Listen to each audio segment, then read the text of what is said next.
do you involve the community in any way during the design phase? Can you share any example of how does the design impact the community at large? Yes, in the larger projects, wherever the community is concerned, we have a community meetings. For example, now we're doing something for the rivers of Chennai. So we are having, consultations with the people. But, sometimes it is very difficult to balance everything that the community needs. But it is very imperative that we as architects and designers are inclusive, of the community, and also are equitable to a certain extent to what they want. How challenging is it for someone without privilege to start an architecture practice in India? Oh, that's a nice one. Very challenging. I think it is very difficult. But I think whenever you start the architectural profession, if you start without any expectations of remuneration and money that you get out of it, but the value that you are giving back on the project being the focus, then I think it might be a little easier. It is difficult, but it can be done. Great. Thank you. That was a great question and an amazing reply. As a woman, what were the challenges you faced in those days in opening your own architectural firm, and how did you overcome them? Sometimes you have to grin and bear it. And when comments are passed about how you're doing things for a hobby and how you don't have the backing of an organization, etc.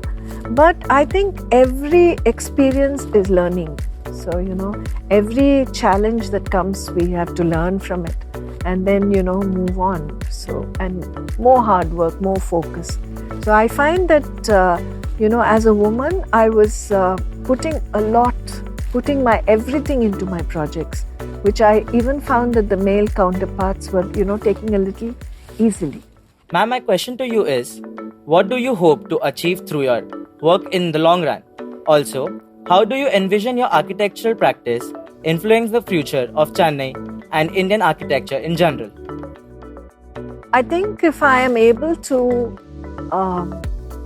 emphasize and create an awareness about the value created by spaces, because I think in a developing country, what happens is the mad rush to create spaces, and it's like firefighting. Everything is being done at that kind of a speed. But what is really needed is for us to create spaces that are valuable to humanity and the planet. So when you do that, I think that is what I want to reiterate in our profession, because I do find that professionals also in their pursuit of the profession sometimes do forget that the value creation of the spaces is more important than the commercial outcome of the place. Thank you so much, ma'am. Good evening, ma'am. Many times women have to compromise career after marriage. What do you have suggestion for it? First of all, don't look at it negatively like a compromise. Look at it positively like balancing. It's a balancing act that you do. I do understand that you have to, have the support of your family. The family support is very, very important. Whether it is your parents initially, and then after that it is your husband, and then your in-laws, and even your children. So you need support, and how to get their support is by winning them over and convincing them that you are doing something not for just the sake of doing something, but you're doing something to contribute to the world or to the society. So if they see the passion in you, I think automatically they will be able to support you, and then you don't think of it as compromise, you only think of it as a balance. Well said. Thank you. What advice would you like to give to the young aspiring architects and interior professionals, especially women?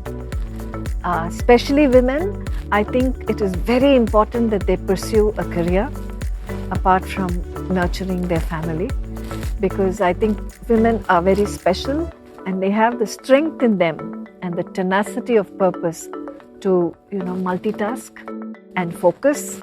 So I think we should use that and do whatever is required to pursue a career and achieve, satisfaction in life.